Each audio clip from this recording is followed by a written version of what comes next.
Welcome to Beyond Perception. My name is Simon, and I'm very excited to welcome my friend Arush Bakshi as my guest today. Arush, you are a creative mental performance trainer, and the both of us, we know each other through the work of William Whitecloud, who was a guest on this podcast also in the past, and very excited to have you here today. Welcome, Arush.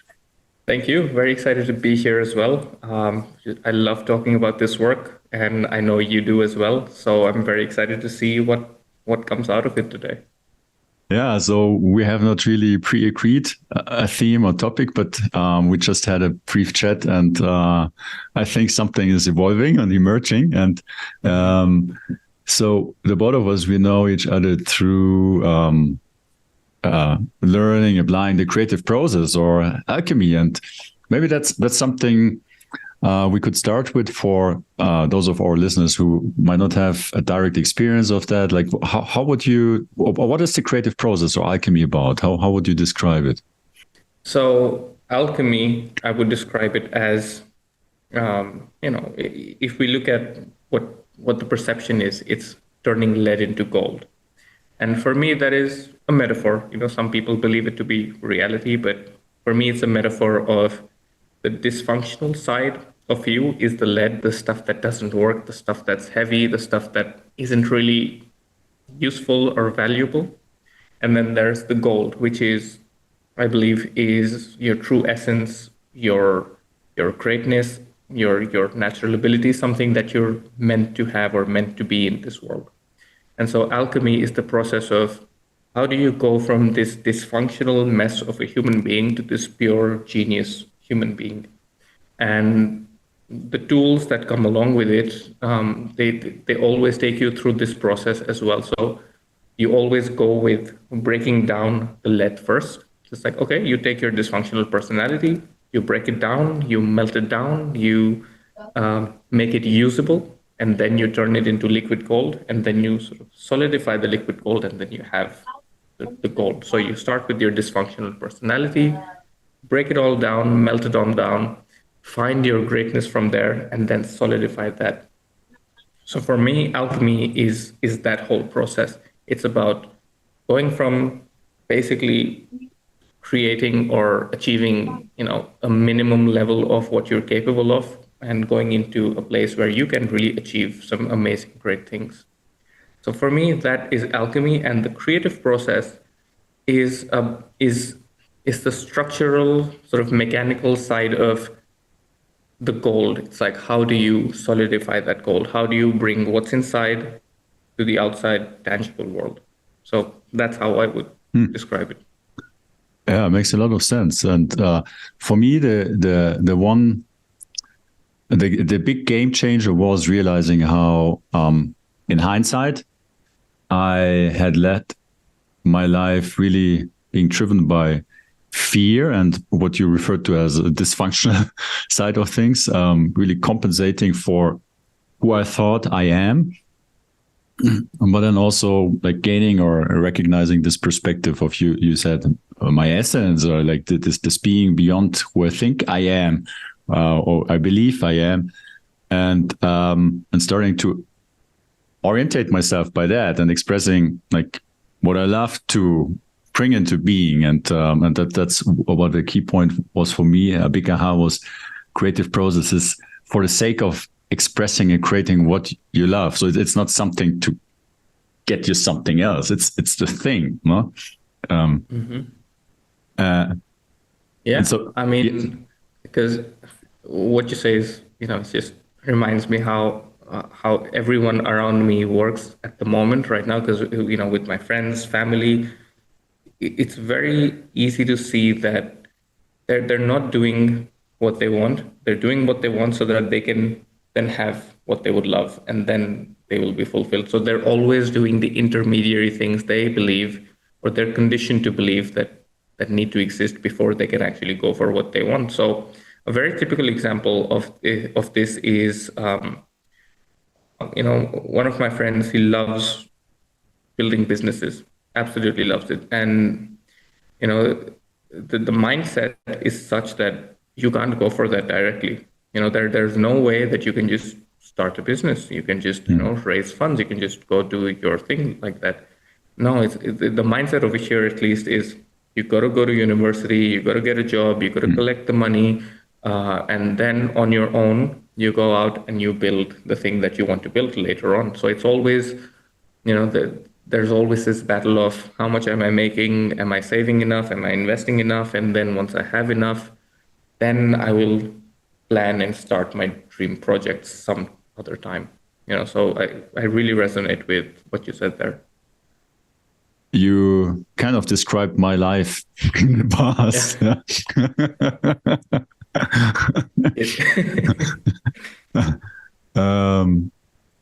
And one of the creative axioms or premises is focus creates reality. And you mentioned these kind of two structures or two sides of dysfunctionality or essence, and also that the alchemical process is about kind of transmuting your own understanding into something beyond who you think you are.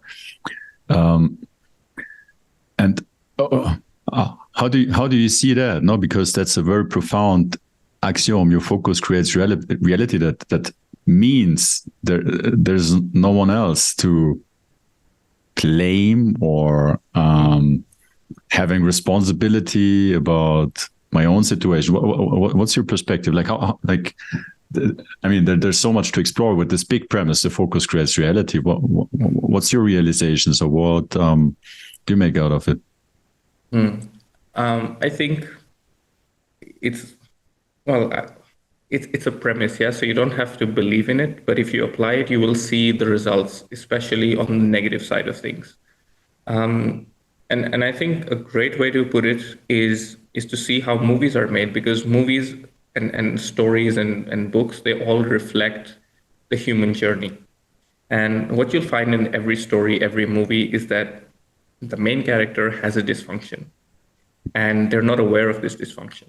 And so they live a life with their dysfunction, just keep on going, keep on using it, and keep on screwing things up all the way till a point where they get to just rock bottom, where they've completely lost hope, where everything is screwed and they have no way out. And it is always at that point where they get some kind of an inspiration, some kind of almost a divine intervention or a push or something that makes them realize what they've just done and how they can go and succeed in what they were doing. And I really think the human journey works like that. I truly believe that we're meant to come out of our dysfunction at some point or the other in life. And if we are unaware, that will take us to rock bottom, and then we'll realize. But if we are aware, then we can escape that, without having to go through the pain and just being in a place of complete hopelessness. Because I'm sure there's many examples in the world where people, they just always, they do a job, they burn out, they crash, and then when they can't take it anymore, they drop out and they find something else. They go into the spiritual realm. Especially in India over here, there's a lot of Europeans that come here, go to the mountains, try to discover something within them that's more than just, a 9-to-5 life, because they're so used to it that they can't think beyond that. So I truly believe that the human journey is meant to naturally go in that direction of, hey, you have a genius, you have an essence, and you can use that in the world. And when you say this function, or then also potentially hitting rock bottom and connecting that to that axiom or premise, you said focus creates reality, and that was my reflection. That like in hindsight, and in a way, I hit some kind of rock bottom. Yeah,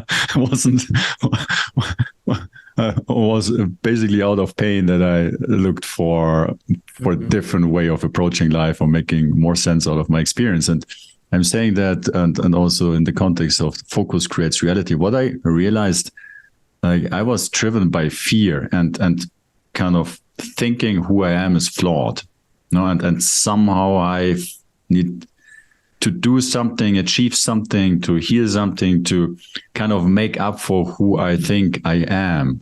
And that led me just perpetuating my experience of fear and suffering. And it it made it more traumatic. The more I kind of was chasing this carrot in front of me. And so I recognized how my focus created this experience of separation and limitation and suffering. But then, as you also referred to, I also woke up in a way to having another choice, another way of approaching or living my life. And how do you see the key distinction between living within one's dysfunction? Because that's something I find difficult to communicate to people who are within what you could say is normality. It's everybody lives in, no? It's how we are educated. Like, we're trained in a reactive life orientation, and so we have no idea how another experience of life could be, and that's what I still find difficult to communicate to others who don't have that experience yet. How would you describe the difference in terms of life experience or possibility? Or That's very interesting. So generally, when I'm talking to someone who's never done this work before, but I have to explain it to them, it generally goes on with surface level questions. It's like, okay, why did you do this? Because for most people, when I ask them this question, it's like, oh yeah, because that's just who I am. It's like, I just do these things. Like, it's like, I have a friend who says always the wrong thing at the wrong time to the wrong people in all social situations, and it's just embarrassing. And I'm like, why do you do this? And it's like, I don't know, it just comes out of me. I'm like, okay, what does it mean? It just comes out of you. Where does it come out of? And then we're like, okay, it comes out of here. It feels like it's coming out of my chest. Okay, what's in your chest? Why is it coming out of there? And then at some point they recognize, oh, it's a negative emotion. It's like, once I've captured that negative emotion, it's like, okay, where is that coming from? And then we go into their understanding of themselves, who they are, how they see the world, other people. And then it becomes very easy to show them that this is a very linear way of thinking. What if you just started thinking of something else and or started thinking in another way? And the best way I feel like I do that is connecting them to a different emotion. So imagine that you're having fun, that you're going out and experiencing something that you may have experienced in the past. What is that emotion telling you? What kind of thoughts are associated with that emotion? What are you focused on? What kind of things are you doing? So that helps me explain this to someone in a very tangible way, if they were willing to go that deep with me. But if they're not willing to go that deep with me, sometimes I just don't bother, because what I realized is everyone has their own time of experiencing that within themselves. And if they're not seeking it, if they haven't had a thought in their mind about it, then they're not going to be very receptive. There's this movie, Wolf of Wall Street, the whole famous thing of sell me this pen, and everyone does it wrong. And the whole idea is, if you listen to the actual guy doing it, the first thing he says, you got to ask if the other person is in the market to purchase a pen. If they're not, then they're a complete waste of time, because they're not in the market for it. So what I find is, if someone is not receptive to understanding themselves, to knowing more about how the mind works, then it's just not their time. Then I just don't bother explaining, because I've had so much better luck and results with people who even have the slightest curiosity about it. Even then we can have a great understanding, a great conversation, and a great discussion. So overall, I would say I don't bother with people who are not willing to see or ask questions, or even feel a bit of curiosity about why they're doing what they're doing.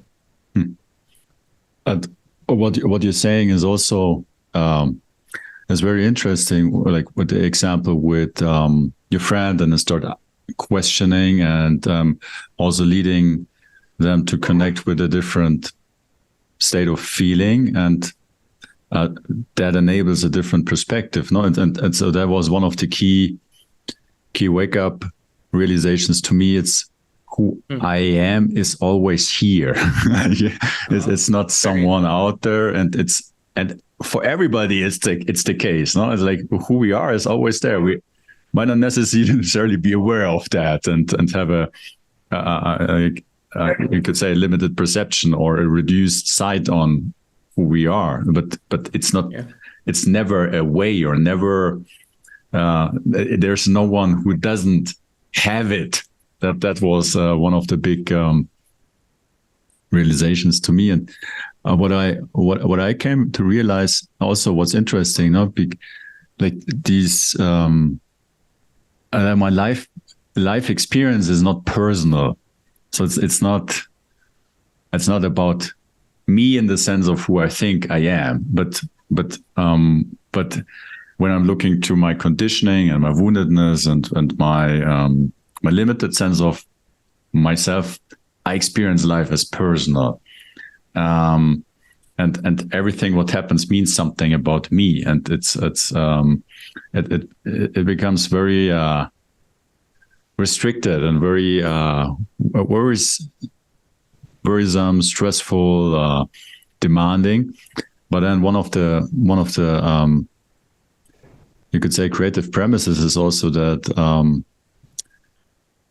life or creating is not personal; it's structural. So and then, like, maybe to add on to that, that depending on in which structure of consciousness I am, that opens different experience. So I can be in a structure which takes everything personal, and I experience myself as that, or I have access to another way of being, seeing, creating. What do you make out of structure? What's your understanding of structure, or creative structure, or how it refers to our life experience? Yeah, I mean, one of the Hermetic principles is the law of correspondence, is as within, as without.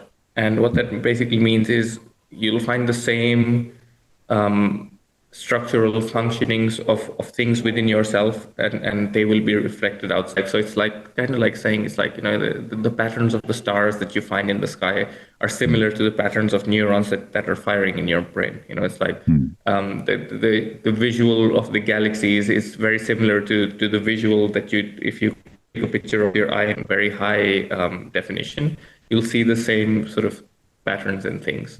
So, you know, that there is a relation between the macro things and the micro things. And if we apply that principle and then look at structure and then apply that little sort of structure to how we do things. So, for example, you know, what makes the wind move? You know, how is wind created? If we talk about creating, you know, how is wind created? It's not sort of a magical manifestation of something. It's a very mechanical thing that, you know, that there's a point of high pressure and there's a point of low pressure. And then to balance those things out, you know, the wind moves and those things get balanced out. So the structure over there is, you know, it's created by two different points that are at 2 points that are related to each other, that are at different positions as compared to each other. So there's a need to achieve equilibrium. Another example is water pressure. You know, waterfalls. It's the reason why water flows from top to bottom is because there's a elevation difference in that, you know, that forces the water to fall down. You know, so if there was no difference, the water wouldn't move. So structurally, you know, it's not that water is just falling away magically. It's just that's how the structure is built, and that determines the behavior of you know, the flow of the water or the flow of the wind. So if we look at that on a grander scale and apply that to ourselves, It's about what structure are we in, and what structure and what is our flow like because of that structure. So you can look at it the opposite way. So, okay, what kind of life am I living? And if it's a dysfunctional, crazy, chaotic, dramatic life, then there's a structure in place that is leading to that. And similarly, if I am living a great life, there's a structure in place that is causing that flow. So if you can identify structures, how they work, how different points interact with each other, and you can establish that for yourself, you can pretty much decide the outcomes that you will experience in life, compared to the bad ones that you're already experiencing. So that's my perspective on that. No, which you could say they're basically just two or maybe three you could say patterns which are merging depending on what the underlying structure is. One is, you could say, just advancing, flowing down the river and just progressing naturally, and that's one possible pattern emerging out of, or pattern of behavior emerging out of the structure. And the other one is oscillation. It's like the swing of the pendulum, like going for something, and then like you have to go back, and then you're going again, and then there is an obstacle or a crisis, and then you go again, and so it's kind of back and forth, and there's not a real sustainable progression or advancement, and possibly also what you want to create is never sustainable, because there will always come the point where you're kind of swinging back and your creation or gets destroyed or taken away, or something happens. You've done the Robert Fritz's training, right, recently? Yes, I've done it. Yes, yeah. Because that what you're saying reminds me of this illustration in the book, where there's a man standing in the middle of the room and there's an elastic band tied to him, from one end and then the opposite end. So if he tries to move in one direction, gets pulled back in the middle. Yes. So tries to go back, gets pulled down in the middle. And, similarly, I feel like that is such a good illustration to describe what you're talking about, because it's absolutely true. It's like, so the oscillation is where we have one elastic band tied to the back wall, and I'm trying to move forward. I'm trying to achieve something. I'm trying to bulldoze through something. And then eventually I get tired and I just get pulled all the way back. The stuck one is I'm tied from both ends, and just no matter where I move, I always end up in the same place. So, that really reminds me of that specific illustration in the book. How's your experience with this whole thing once you've done the training and everything about structures and how we? I mean, I had some really profound realizations myself. So the way Robert Fritz explains it is basically everybody has, has something, things you love, you want to create. No, it might be a relationship, it might be a great job, whatever it is. No, like each one of us has a heart, so we have things we want.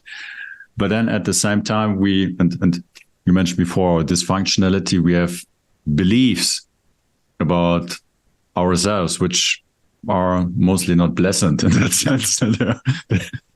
Like concepts, like ideas about how things are, but concepts, they are not how things are, but just how we think they are. So they're not reflecting reality, but the creative process is only happening in reality. Like you mentioned a couple of examples of physical laws, how things move in reality, and a concept. Like how I see it is an abstraction. It's an assumption about how reality is, but not how it really is. And we have it because we don't know how it is, or because we are afraid of how it is, or whatever. And so that's that. So how he explains it, we might have concepts, limiting beliefs, ideas about ourselves, which can be part of our structure. So as you mentioned before, we are, in that little example, we're the being in the middle, and there's on on one side things we love, we want to create, which are important to us. No, we want to express them, and we might have concepts about like I'm a loser, I'm not good enough, I'm imperfect, I'm wrong, whatever that is. And so if that's part of one's structure, like and as you mentioned before, he used the example of rubber bands, between where you are and what you want, and a rubber band between where you are and what you believe about yourself. And the rubber band represents this principle of tension seeks resolution. And you mentioned it before, like if there's an imbalance between where you are and another point, or where you want that creates tension, and sets up a tension-seeking resolution system. No, there's a natural tendency to resolve to equilibrium if there's a discrepancy, and that's exactly what this rubber band reflects. So there's a tension between where you are and what you want. So you start resolving the tension towards what you want, and the closer you get to have it, or you might even have it, you're resolving this tension. But on the other hand, this rubber band tied to your beliefs is getting stretched. And so at some point, like you might have like some muscular strength for some time to keep it anyway, but at some point your muscles fatigue. No, you cannot beat the structure. And so at some point, this tension starts resolving for what you believe.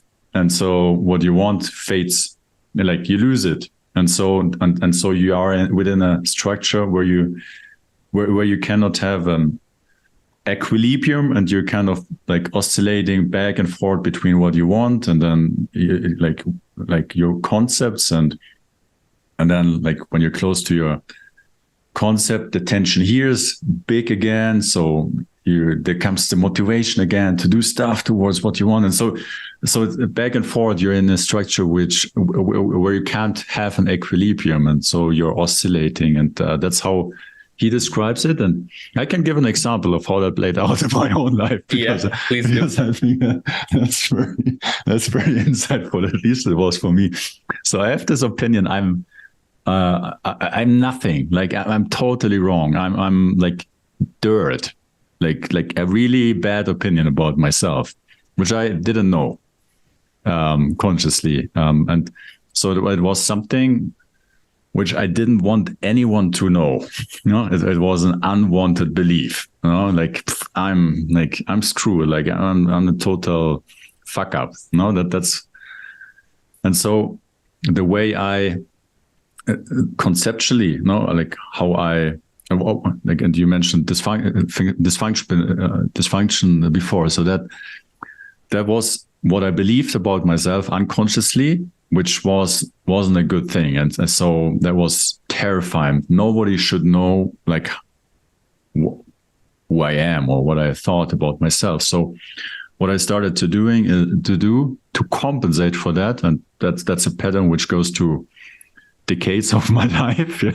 It's to create perfect identities, to present something which looks perfect on the outside, to make up for, like, so that nobody can discover or uncover what I really am. Like, so my thinking, and so I started bodybuilding, not to get some muscles and to look good, and here's the thing. So in a way, I achieved it. Like, I look good, you could say, but then I had accidents and I had back pain. And so you could see, like, I had what I wanted in a way, but it was not sustainable. And so it kind of brought me back to what I believed about myself, that I'm a fuck up, that I'm wrong. And so, like, I couldn't do exercise anymore. I lost my muscles, and I felt like a loser again, you know? And so that's one example where I did a banking career because I thought, when I'm successful and then have something to show, then I will arrive, but ended up being very unfulfilling and frustrating, and hating myself for selling myself, no, and I felt like a loser again. Even though, and so I had a couple of experiences where I created things, no, like to have a very beautiful perception of how I look and how successful I am, and to impress others. But then I destroyed it. Yeah, and I lost it again, and then I had to find something else to create another persona, because no, this didn't work. So it was 2 decades probably, like from one experience to the other, where I could see that playing out, and until I recognized more about this pattern of behavior and how, and I think that's also what we said before we started talking. That's one of your expertises. So I love exploring that before a bit further, because I started recognizing that there's a pattern to these things. It's not random or coming out of the blue, and there's even concrete steps I do every time before I create a disaster, before I have an accident. Yeah, it's not random in that sense, and it's a very mechanical kind of process I'm going through step by step until I'm experiencing my failure. Okay, that's a bit of my experience. What's your thought on those things, and how do you see it playing out? And I've pretty much done the same things. I feel, especially when it comes to gym and getting injured and getting sick. It's typically my pattern of life. And interesting thing is, it always happens when I've got some big event coming up. Like, I've always been sick just before my birthday. I've always been like injured before I'm supposed to travel somewhere. I'm always just, not feeling great when some big event is coming up. And I've seen myself do it. Like, I've literally seen myself make myself sick when I will go out and just eat like a crazy person without realizing what's in the food, what am I allergic to, just everything just goes out the window. yeah, In the gym, it's the same thing. Like, for some reason, I just get this extra motivation to lift more than I ever have before, and it never works out well. And I'm like, why do I do this to myself? And as you said, it's like a pattern. It always happens before this one thing that it's really important to me and I'm supposed to do, and I'm always never fully present for that thing. Then it's like it's always a struggle to go and complete this thing that I really want. So yeah, it's definitely a pattern, and it exists for a reason. Is what I would say. It exists for a reason. And if you like, let's explore this a little bit, because I think this is really interesting, and you're quite an expert in this. So there's really a structure to creating failure. There's a dysfunctional pattern of behavior, and there's different steps each one of us undertakes before we experience failure, and you can track that down. You can identify those steps. So if you take a set of stories stories of failure that you've gone through in life, and it helps if these stories are like very short, very simple. For example, I went out, I wanted to buy an ice cream. I didn't get the ice cream. I came back home and nothing happened. That's a failure story. And if you can get 4 of those simple stories, you can really see a step-by-step pattern emerge of how you took yourself from the beginning till the end, all the way to failure, every single time in the same pattern of steps, in the same number of steps. And what you'll find is that every step exists exactly where it needs to exist to get to the result of failure. So no steps interchange. Fifth step won't happen at the beginning or at the end. It will always remain step number 5, and it will always be the same thing. And sometimes these patterns get absurd. It's like there is someone I heard who had this pattern where on step number like 7 or 8 or something, everyone involved in the problem would leave the country. Everyone involved in the situation would leave the country. So if this person went out to buy an ice cream, the shopkeeper would have been closed and would have left the country, for on vacation or something. So it always happens in the same way. And similarly with my health stuff, it always, for example, it always comes before a big event, nowhere else, never anywhere else, just always before a big event. I get sick or I get injured, something happens before I have to do something really important. So for example, like even the last two sort of podcasts that I've done, I've somehow gotten a cold, 2 days before. And I'm like, why again? So, luckily I've managed that for this one. But every single time, where I'm supposed to be visible, just, gets in the way if I'm not careful. And you said that each step is designed to, I think that's what you said. Maybe I misunderstood it, but each step is designed to do something, or it has a function or a reason. Why would we, if I may ask that, why would we create our fader? Why? What's the sense in that? I mean, our pattern, is developed when we are kids, and as kids, the priority is safety, is recognition, is acknowledgement, is a sense of nurturing. So as a kid, I want to make sure that my mom knows when I'm hungry. I want to make sure that my dad sees me when I'm expressing my heart. And if they don't, which eventually happens with everyone, because everyone's parents are human, every time I don't get the validation or the love that I'm seeking, then I got to do something about it. I gotta fix it. Otherwise, my survival is at threat. If my mom doesn't know when to feed me, when to give me some food, I'm gonna die. That's the basic mentality of a kid. So it's like, what the kid does is it observes. It's like, okay, well, I'm not getting any food when I want food, so that's painful. That's threatening. What do I do? How do I do it? Okay, let me cry and see if that works. I cried, didn't work. Okay, let me cry louder. Cried louder, didn't work.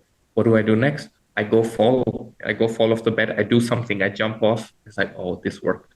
And then you learn. It's like, okay, falling off the bed gives me nourishment and nutrition, and it draws that in.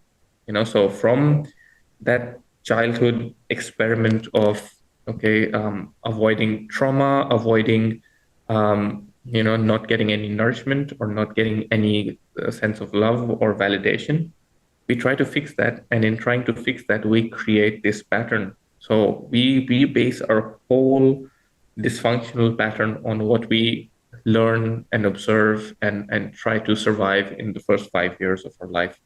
And then that just stays with that. We believe that is how life is. We believe that is how we're supposed to live. And so if you're the kid who made yourself injured to get love and nutrition, as an adult, you'll see people who get injured and they seek pity. They complain, they whine, they make a whole show about it because it draws people in, because it makes them feel love and makes them feel like they belong and makes them feel like they're being taken care of. So their original end result is, I need to be taken care of. But it comes from childhood where they're small and they're like, I can't take care of myself. I actually do need someone to take care of me. So how do I get it? So based on the parents that you had, how they interacted with you, how you were as a person, that would develop your actions and your reactions and would build this pattern step by step, so that at the end of it, failure is on the outside. It's like what you were going for, you failed at. But really, what you were really going for was the things that you felt were missing inside of you before you can go for the thing that you want. So as an adult, as you said, you have desires, you have wants. But as this dysfunctional person, which also is within you, you have things missing in you. Like you feel like, okay, I need food, but I don't have love. I don't have acceptance. People don't look at me, so they don't know I will need this thing. So I must become, someone who can be valid. I must first become someone who can be loved, and then you try to manipulate the world in accepting you, in making you feel complete before you actually allow yourself to do the things that you want to do. So you take a complete different path than the things that you actually want. And when you take this complete different path, it comes with what you've learned as a kid in a step by step formation. So that's my overview of things.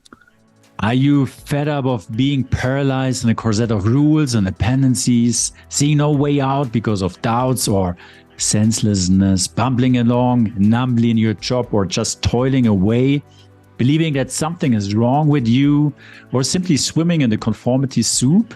In other words, wasting your life waiting around? If that's the case, you came to the right place.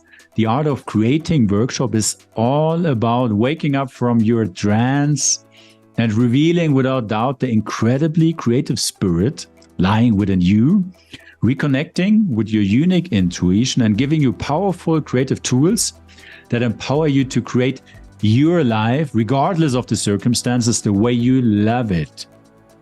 Big words? Yes. But not even close to the reality and possibility of you. So sign up here now, let yourself be creatively blown away and wake up to the wonder of you.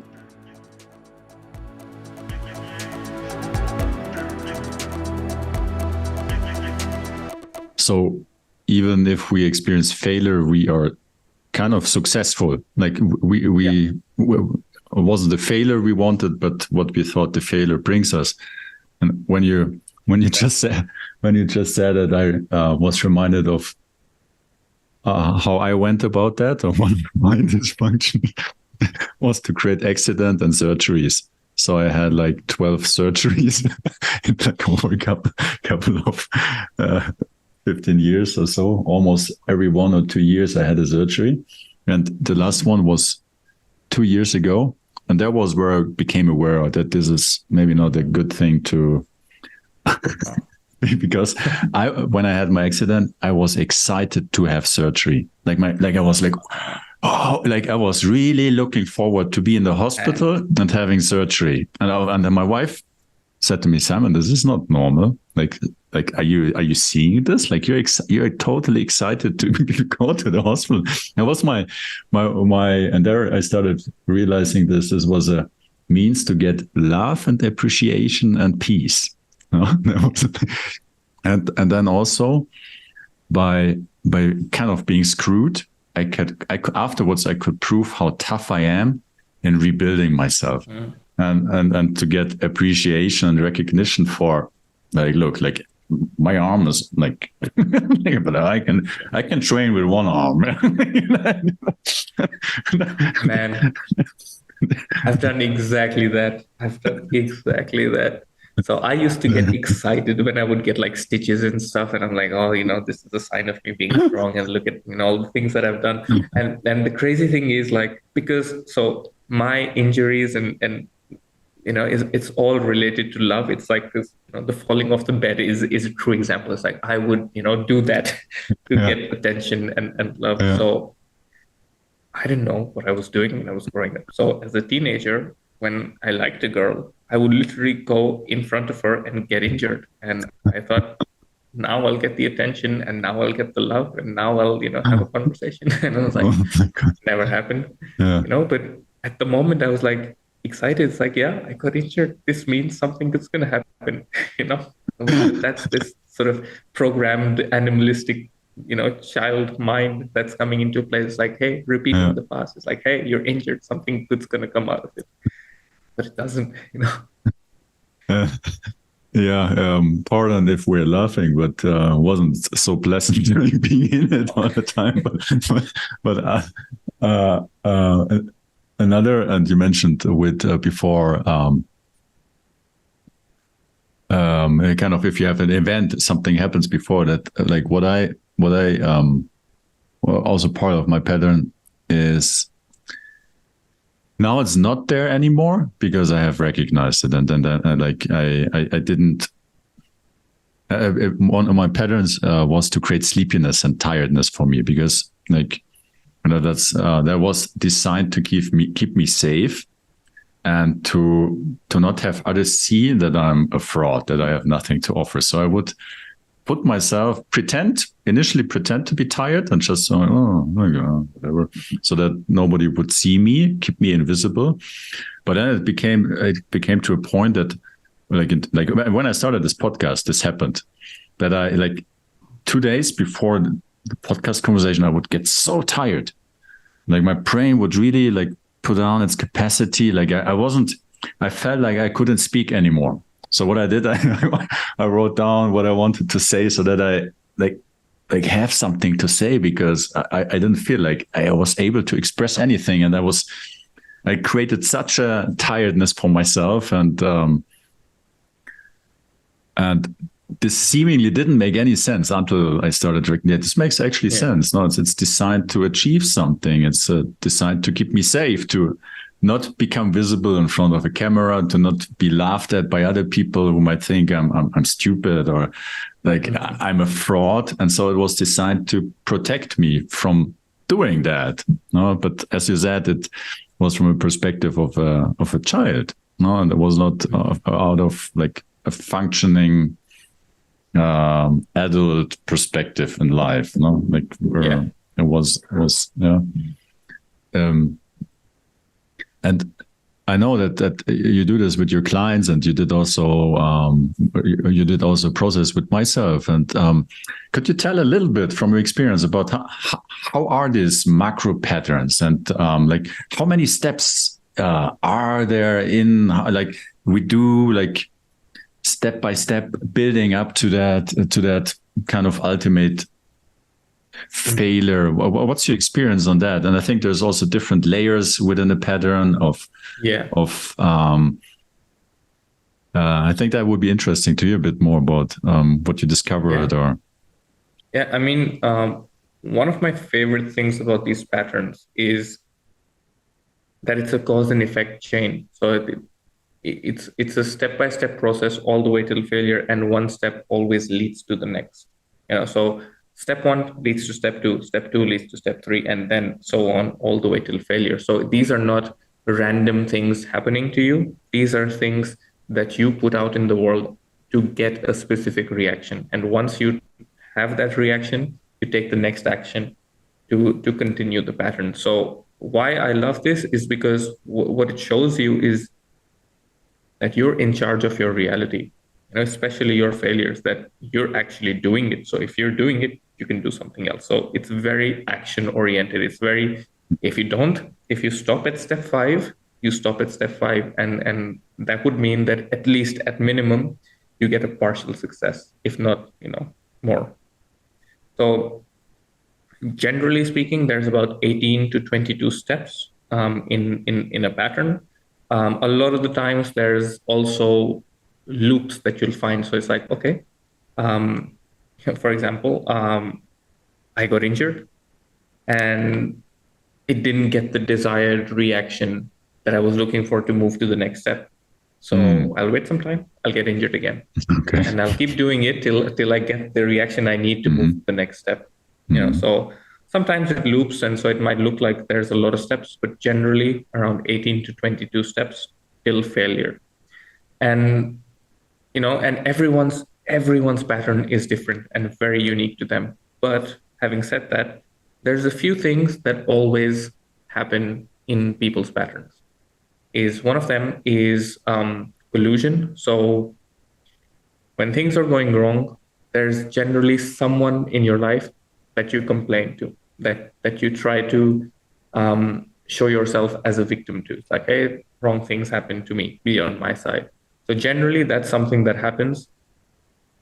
And generally, there's just a point where you give up, and then again, you go and you try to show yourself as the victim, and you try to justify how you've been wronged and everything. So it's always like to proving at the end that you're a victim.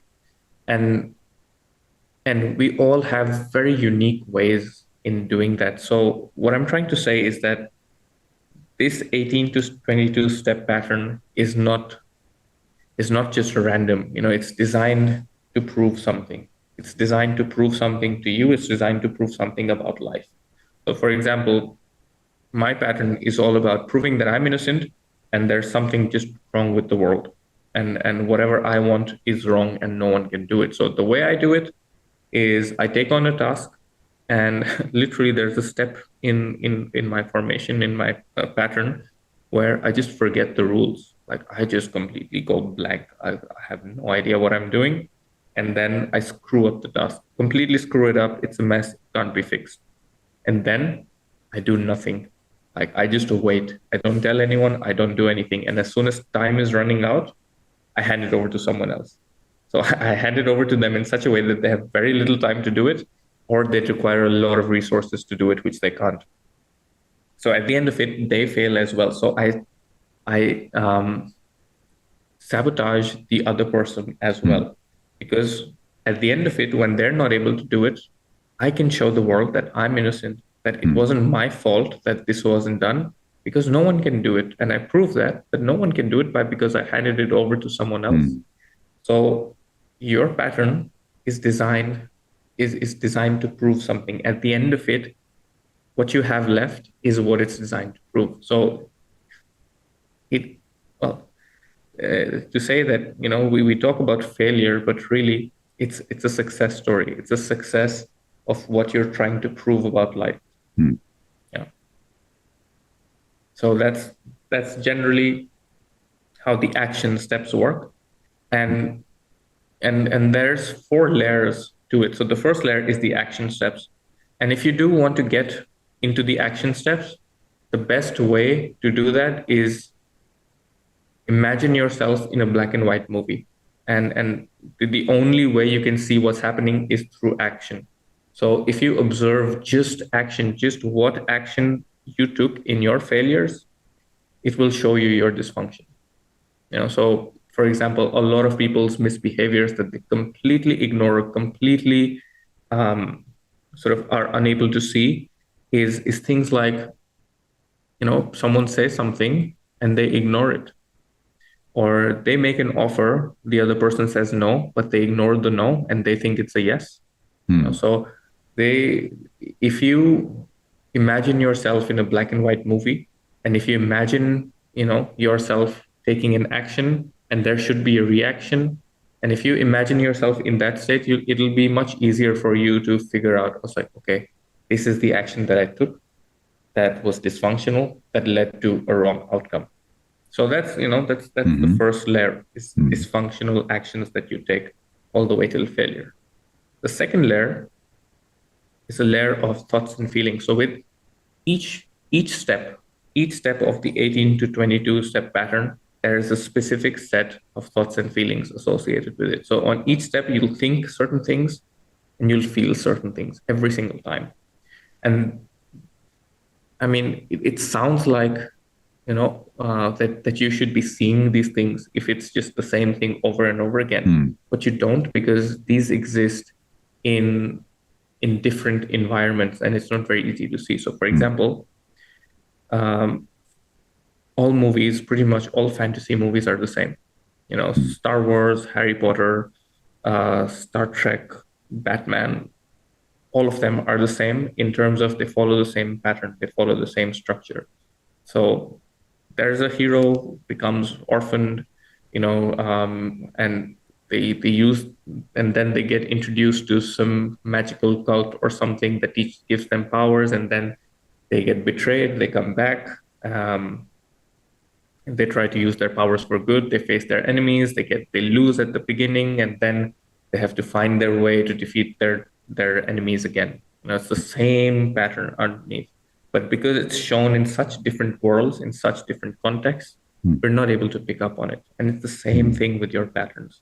You fail in different areas. You even if you don't fail, you take these dysfunctional actions in so many different ways and so many different areas that it becomes a little difficult to see them, to notice them when they're in action. So that's why you got to take these 4 stories, examples of different failure stories, put them together to see your pattern. So anyways, that was layer number 2, associated thoughts and feelings. As we said, it's like, hey, I was injured, but I was excited by it. And it'll always be excitement when it comes to that, because that's what's associated with the step. And here might also be the case that what you think or feel, it might not necessarily what's objectively happening. Huh? Oh, absolutely. Absolutely, yeah. Yeah, because, I mean, think about it. I'm thinking, oh, I'm injured. I'm going to get love, I'm going to get conversation, I'm going to get a connection with someone. But if you look at it objectively, no, I'm just injured. I'm going to get pain, nothing else. Maybe even scaring the other one. Yeah, exactly. So completely unobjective and not related to what's actually going on in reality. So just reminded. So my last accident I created after my wife had booked a holiday for us, like to go 1 week off into the mountains, no possibility to work or anything, just like a beautiful time together. And 45 minutes later, I rupture my meniscus. and off I go into the surgery in the hospital. And she realized it very instantly, that I kind of addicted to my work. In that sense, I was afraid of having I couldn't continue working in that way, and went to great safety belonging in the hospital. Well, yeah. So I had my thoughts and feelings, but they were not objectively really functioning. Yeah. Sorry for taking it off. So that's the second layer: thoughts and feelings. Yeah. Mm-hmm. Now, the third layer is the most powerful thing that you can know about yourself, because it shows you why have you created each and every step in your pattern. Why does it exist? What is it designed to do?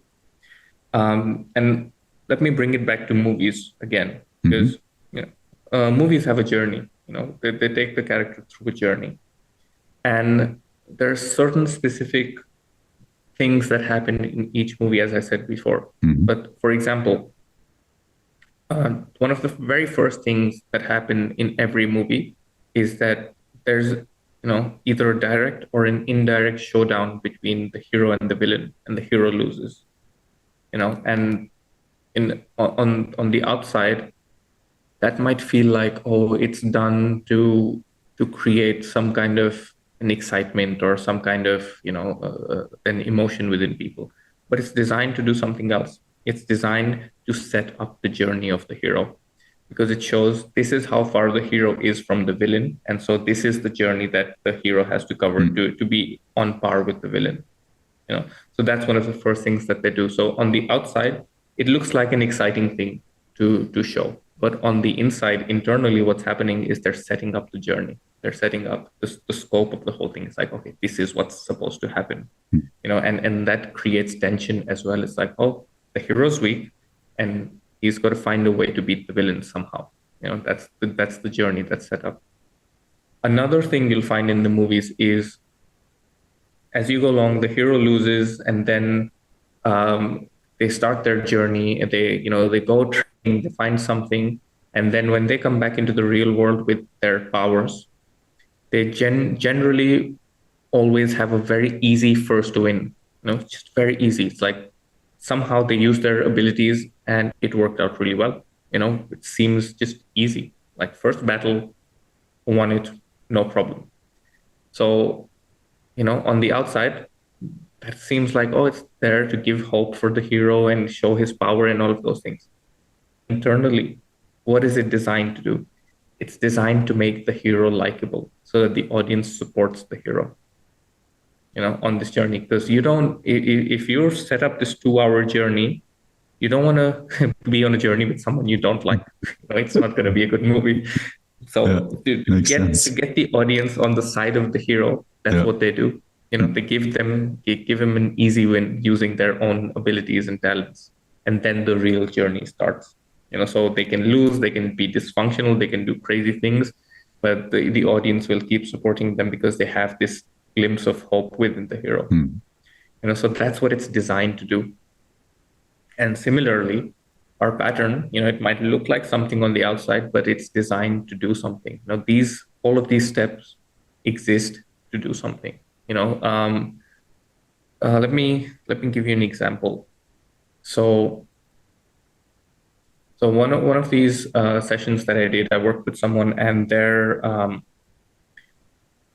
one of their steps was how do I put this?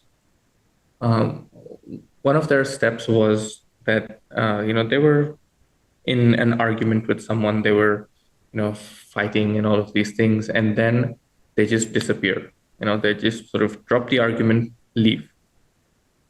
So on the outside, that might seem very dysfunctional. They're being disrespectful. You might think all of those sort of surface level things, but on the inside, what it's designed to do is to test the other person.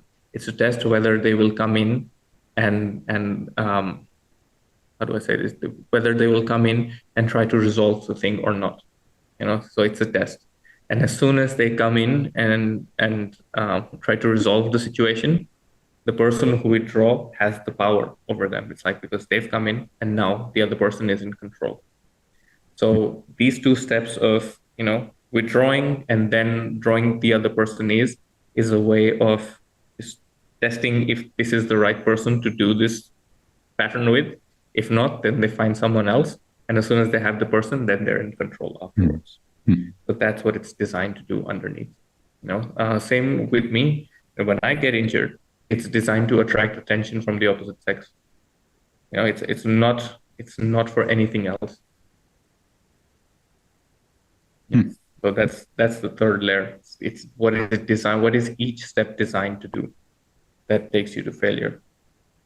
And then what you said is that once that is achieved, you move on to the next step. Yeah. Yeah. What I see in my mind is this tension-seeking resolution, like kind of moving from step to step to step to step, and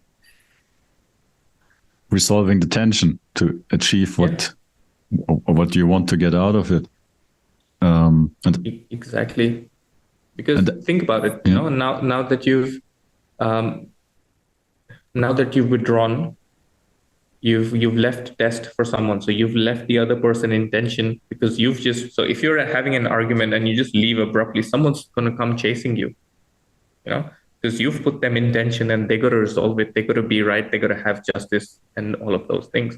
So once they're there, you get the power and now you're in control. And with control comes another tension of, what do I do next? Now I'm in charge. So it keeps on pushing you to the next thing. And how does you said initially there's 4 layers. How does the 4th layer fit into, or what is that about? So 4th layer is the belief systems. It's what limitation produced the above things. What limitation produced the 3rd layer, which is what are these steps designed to do? The 2nd layer of thoughts and feelings, and the 1st layer of actions. Where is it all coming from? What limiting belief system did you use to create these? So especially if it comes to like testing, people who test a lot are people with either trust issues or worth issues. People who do a lot of inessential things, who just go around doing a lot of things but not achieving anything. They're usually people who believe that they're not allowed to be capable. And so they have to wait for permission from other people to be able to go and do things that they want to do. So each step, all of these layers, 4th layer it's telling you the origin of all of these things. What is the origin point? What dysfunction is it actually coming from? Yeah. So the limiting belief is defining what you need to achieve with this step. So it's kind of defining the 3rd layer outcome, like what your job is to achieve. And then at the same time, it's producing thoughts and feelings like of your perception around it, and leads to this traceable action steps on the 1st layer level. Yeah, exactly. And so one thing is to identify it and to see it. Is that in a sense sufficient to not have it playing out anymore, or how's your experience with I mean, with a I wouldn't use the word sufficient. I would yeah. use, is it essential? Because I mean, a lot of people don't know about their own patterns. They might have Yeah. an idea, they might identify one or two steps, and they might be able to work with that, especially people who haven't done this work, who are still successful. Successful people, um, they still fail, but they're even, more often than not successful. So it's not essential. It's not necessary to fully know all of these things, because you can still have success, although it might be a lot more difficult. What it's there for is efficiency. It's about how do you get the best results in the most creative way possible without screwing yourself over. So if that is an agenda that you have, if that is something that you want, is to waste less energy screwing things up and to focus more on the things you care about, this is a very good thing to know. I take that. And it's, yeah, because, I would say it is, at what level is it sufficient?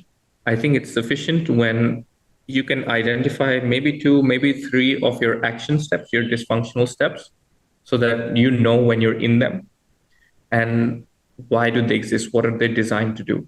So once you know these two things, and actually what are they designed to do, and why does that design exist? So for example, why do you test people? What does it give you? And what it obviously gives you is either a sense of power or a sense of security, over the other person. So once you know these things, it becomes very easy to catch yourself and sort of get yourself out of following the pattern. Because really the pattern is like, a slippery slide. It's easy to catch yourself at the beginning, but it's very hard to catch yourself once you get into the momentum of things. So once you know two or three of your steps that you can really identify easily, casually, and you know that there's a reason behind not doing them other than avoiding failure, that the understanding that you don't really need to test people, that you don't really need control, that you don't really need power over people. Once you can get to that stage, it becomes very easy to get out of them and refocus on the things that you actually care about. Because, then you can ask yourself the question, do I really need to withdraw from fights and get people to chase me in order to get love and attention? Is that the pattern that you want to go through to achieve love and attention? And obviously, most people say no. It's like, no, I don't want to, fight to get love. It makes no sense. So then what do you want is the question you can ask yourself. And that opens up the world to you. Well, that's powerful. And just out of curiosity, so kind of identifying or working on one's complete pattern. So what I understand from what you're saying is it's not necessary, or it's not the requirement to really have some kind of a shift or a reorientation, but a matter of interest. Like, what's the work, or how much work is it, or like to work like a pattern out with all the steps? Is it necessary to kind of dig out all the different layers and to really get or what, like you said before, it's not necessary, but what does it take to work one's pattern out in that profundity? It takes a lot. First of all, it requires immense patience and skill to be able to see through someone's bullshit, to be honest. Because when you do a pattern with someone, the first thing they tell you is their thoughts and feelings. So if you're telling me that, oh, I feel excited and I'm feeling good about it, and I don't really care about getting sick or getting hurt, you have to be able to see through it and see what is it that they're actually doing. So you need a bit of skill to observe through people. And also, for context, when I did this training, it was supposed to be 4 days long, but we couldn't finish it. And we were just working with one person at a time. Yeah. So I was working with one person, and it took us 4 days to be able to achieve their pattern. And even that wasn't enough for everyone. So we had to add an extra day of training to get it And even then, it wasn't accurate, because what it required was you get 4 stories and then you basically act like a detective. Yeah. You get their pattern, you find their dysfunction. And the thing is, you cannot believe what the other person is telling you at face value. So what you also need is an investigation with the people who were there in that story. For example, if someone, there's this one person who was doing their pattern, and you know um, they were complaining that this person told me that they will help me, and they didn't at the end. And luckily the person was also there. We asked the person, hey, did this happen? The person said, no, that's not what happened. She forced me into doing something, and I didn't want to do it, and I said no, and she ignored me. She completely ignored the no, and she didn't listen to the reasoning that I had. And it's like, oh, so her dysfunctional step was she ignores and doesn't listen to what people are telling her, and then she goes on about whatever's going on in her mind. But according to her perception, something completely different happened. So to get the objective action steps, sometimes you need more people who are involved in the story to get them accurately. So it took us about 5 days to do it with one person, and then it would also require investigation with other people involved in each of those 4 stories. So it's a pretty painful process to go through. Sounds exciting. Yeah. Maybe also out of interest. So initially we talked about you could say the 2 different structures. One egoically or dysfunctionally, or out of a limited understanding of self, like leading to oscillation back and forth, or and the other one advancing, a flowing structure, well, like our genius soul, higher self, or that part of us which is not restricted to what we think. So and now how I see it, we explored the approach of our ego to go about things, which is which possibly creates problems and conflicts. So and it seems very mechanical. So it's like you can extrapolate it. You can predict the future if you're like creating from this point of view. But then on the other side, is there a creative pattern? Like if you're advancing, are there also patterns? What's your perspective on that, or is it completely? Yeah, no, there's no pattern, and the reason for that is when we are creating from our essence, what you realize is that that you're always in the unknown. Like, you don't know what's going to come out next. If you're coming from your dysfunctional side of things, you come from the perception of there's only a few limited options that can exist in life, and you try to control those factors. But as soon as you step into your essence and you open yourself up to multiple possibilities, what you realize is that you have no idea how something's going to happen, how things are going to unfold, what you will have to do when. It's just, it's impossible to know unless and until you show up at the point that requires action. So there isn't pattern to it, and if you believe that there is a pattern to it, then you're most likely coming from a control belief, where you believe that unless and until you have control, you won't be safe and you won't be able to create. So I have a few friends that are like that, that they just refuse to see anything outside of their bubble.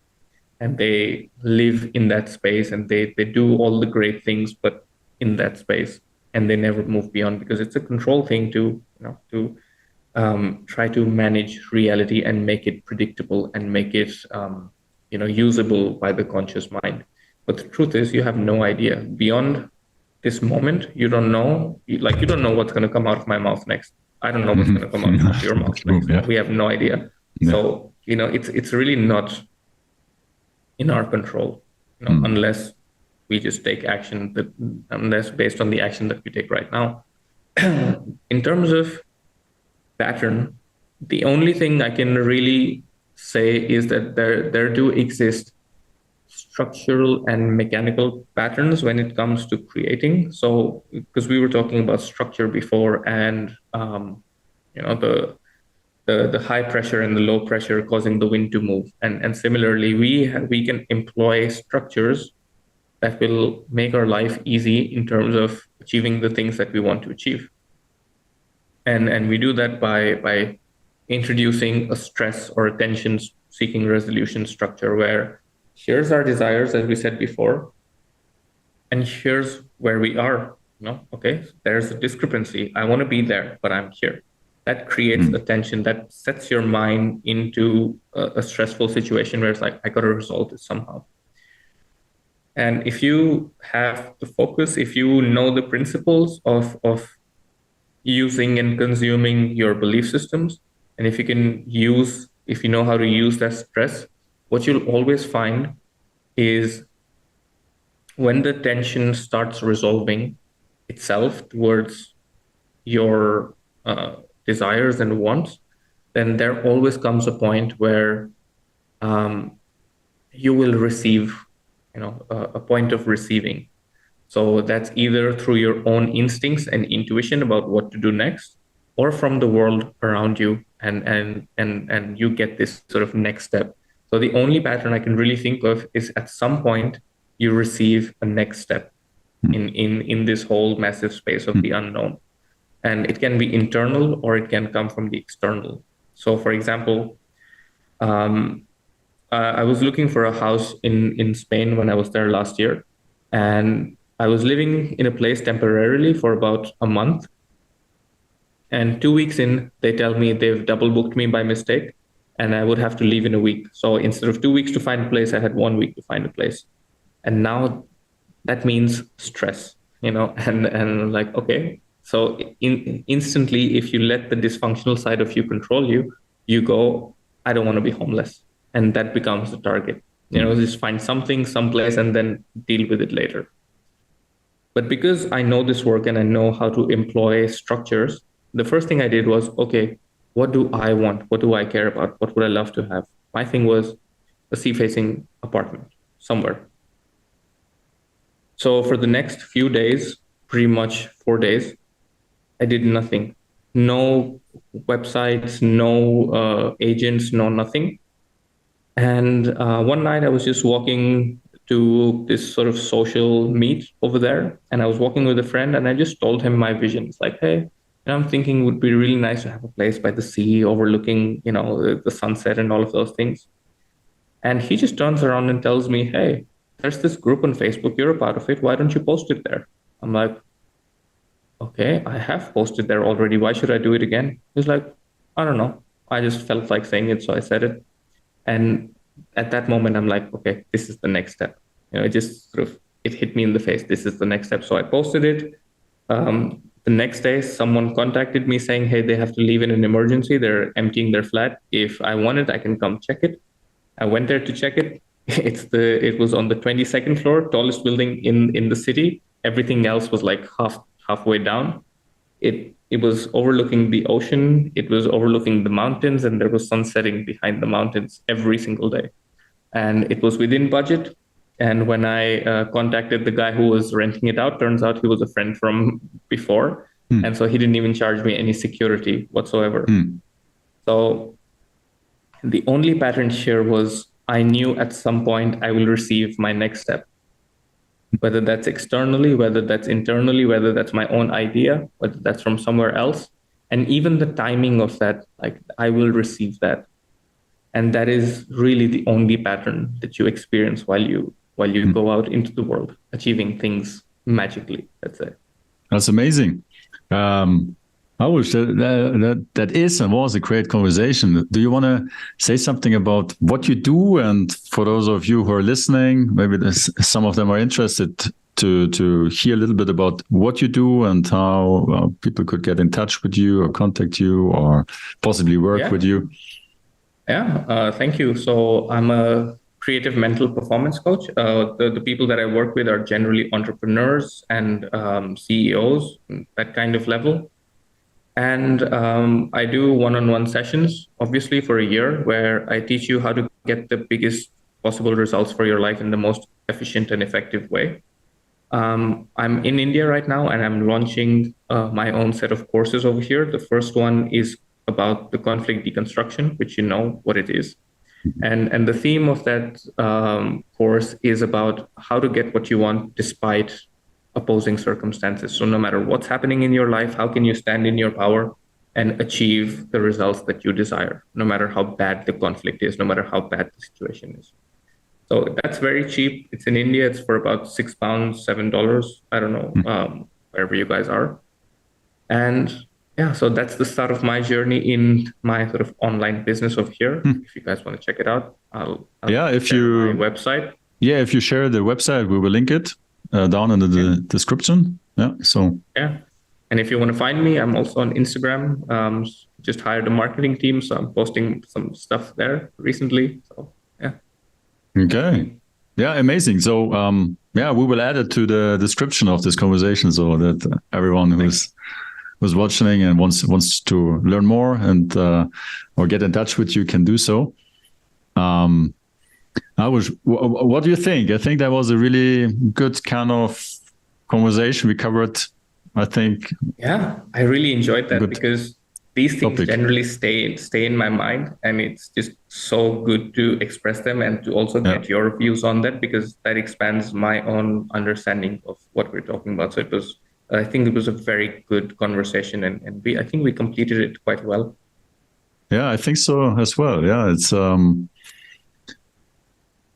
not a frequent theme for conversation, these things, and but I think it's so interesting to explore this. I